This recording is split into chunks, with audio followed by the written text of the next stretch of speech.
బాణీలను రాబెట్టుకోగలిగిన, అలాగే అద్భుతమైన సాహిత్యం రచించిన శ్యామ్ గారు అయితేనేమి, అనంత శ్రీరామ్ గారు చాలా అద్భుతంగా అన్నీ కుదురుతాయి. కొన్ని సినిమాలకి అన్నీ బాగా కుదురుతాయి.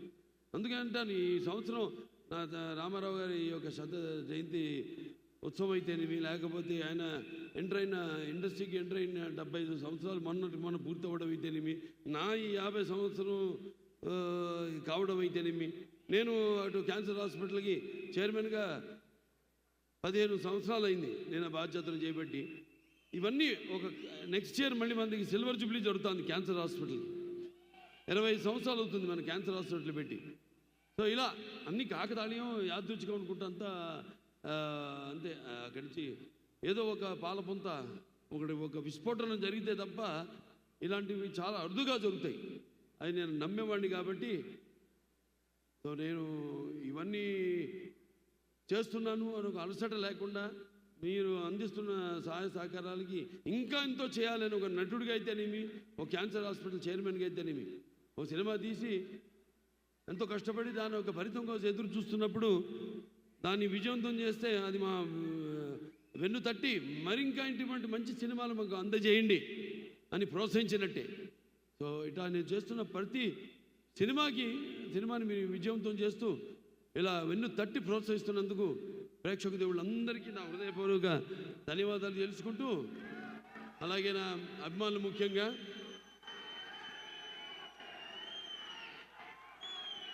మీరందరూ కూడా కేవలం నేనే కాదు, అది నేను చేస్తున్న సేవా కార్యక్రమాలకు స్పందించి మీరు కూడా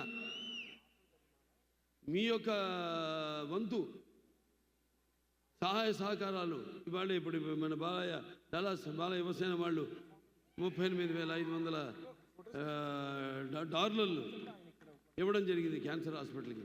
అలా ఎంతోమంది అటు అక్కడేమో హెల్పింగ్ హ్యాండ్స్ అయితేనేమి, మన అనంతపురం, ఇలా ఎంతోమంది కూడా మంచి మంచి సేవా కార్యక్రమాలు కేవలం సినిమా వినోదం కోసం కాదు, నేను చేస్తున్న ప్రతి పని ఆదర్శంగా ఎలాగైతే నేను మా నాన్నగారిని తీసుకున్నానో అలాగే మీరందరూ కూడా తీసుకుంటూ మీకు అంటూ ఒక ప్రత్యేకమైన స్థానాన్ని మీరు ఆపాదించుకున్నందుకు నాకు చాలా గర్వంగా ఉంది. ఇలాంటి అభిమానులు నాకు ఉండడం. సో మరొకసారి అందరికీ మంచి సినిమా వస్తుంది సంక్రాంతికి. అలాగే సంక్రాంతి అంటే అచ్చమైన తెలుగు పండగ సంక్రాంతి, మన పండగ అని చెప్పుకునే పండగ సంక్రాంతి. తర్వాత ఉగాది అఫ్కోర్స్ చూసే ఉంటారు, మన గౌతమిపుత్ర శాతకర్ణి ఉగాది పండుగ మనం ఎందుకు జరుపుకుంటా ఉన్నది. ఇవాళ మరి ఈ సంక్రాంతి అన్నది ఒక రైతుల పండగ. వాళ్ళు దుక్కు దున్ని నారు పోసి విత్తనాలు, దాని తర్వాత మన నీరు పోసి, ఆ తర్వాత పండాక దాని కోతలు కోసి బస్తాలు నింపి మరి బండ్ల మీదకి ఎక్కించుకుని ఆ సంవత్సరం అంతా పడిన కష్టాన్ని మరిపించే ఒక పండగ సంక్రాంతి. అలాగే సంక్రాంతి అనగానే ఇప్పుడే చూశాను పిల్లల్ని ఎంతో ముస్తాబు చేసి వాళ్ళ తల్లిదండ్రులు పిల్లల్ని ఇక్కడికి పంపించి ఎంతో అద్భుతంగా ఎంట్రుకలు నిక్కుపొడుచుకునేలా చాలా అద్భుతంగా వాళ్ళు వాళ్ళ నాట్యాన్ని ప్రదర్శించారు. వాళ్ళ తల్లిదండ్రులకి ముందుగా అభినందనలు తెలియజేసుకుంటున్నాను. తర్వాత పిల్లలకి నా ఆశీస్సులు తెలియజేసుకుంటున్నాను. ఈ సంక్రాంతి పండుగ మరి గొబ్బెమ్మలతో, మరి ఒక భోగి మంటలతో, హరిదాసుల కీర్తనలతో, అలాగే కొత్త అల్లుళ్ళతో, మంచి రుచికరమైన పిండి వంటలతో అందరూ కలిసికట్టుగా జరుపుకునే మన ఈ సంక్రాంతి పండగకి చాలామంది ఇక్కడి నుంచి పండగలంటే వస్తున్నారు అక్కడికి. వాళ్ళు మొత్తం కుటుంబాన్ని తీసుకుని, పిల్లల్ని తీసుకుని మన సంస్కృతి సంప్రదాయాల్ని ఇక్కడుంటూ అక్కడికంటే కూడా ఎంతో బాగా వాటిని ఇక్కడ జరుపుకుంటూ కళ్ళకు కట్టినట్టు కనపడాలని మళ్ళీ చాలామంది పిల్లల్ని తీసుకెళ్ళి అక్కడ ఆ పండుగలు జరుపుకోవడం మీ అందరికీ ఇక ముందు తరాలు ఎలాగైతే నేను 2-3 తరాలతో కనెక్ట్ అయిపోయాను నేను. అలాగే మీరు కూడా ఇది ఒక మన సంప్రదాయాల సంస్కృతిని ఆ తరతరాలకు అందజేస్తున్నందుకు ఇక్కడ ఉన్న వాళ్ళందరికీ కూడా ఆ పిల్లల తల్లిదండ్రులందరికీ నా కృతజ్ఞతలు తెలియజేసుకుంటూ మరి సినిమా బ్రహ్మాండంగా వచ్చింది చూడండి. బ్రహ్మాండంగా ఒక వైవిధ్యమైన పాత్ర, ప్రతి పాత్ర దీంట్లో డైలాగ్ ఉంది.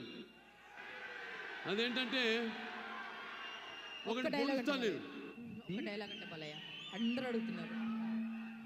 ఒకటి కత్తితో పొడుస్తాడు అంటాడు, వార్నింగ్ ఇస్తాను నీకు అంటే విలన్ మనిషిని చంపుతాను నేను.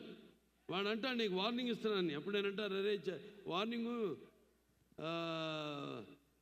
చంపేవాడు వాళ్ళు కానీ చచ్చేవాడు కాదురా. तेरा बलवंत सिंह को भी सुकून से ऊपर भेज दूंगा. ఎందుకంటే ఇదంతా ఉత్తర భారతదేశంలో అక్కడ రాజస్థాన్లో కూడా జరుగుతున్న కథ ఇది.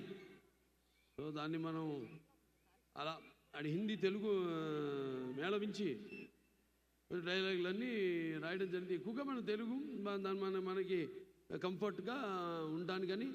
సో చిత్రం చాలా బాగుంది, బాగా వచ్చింది.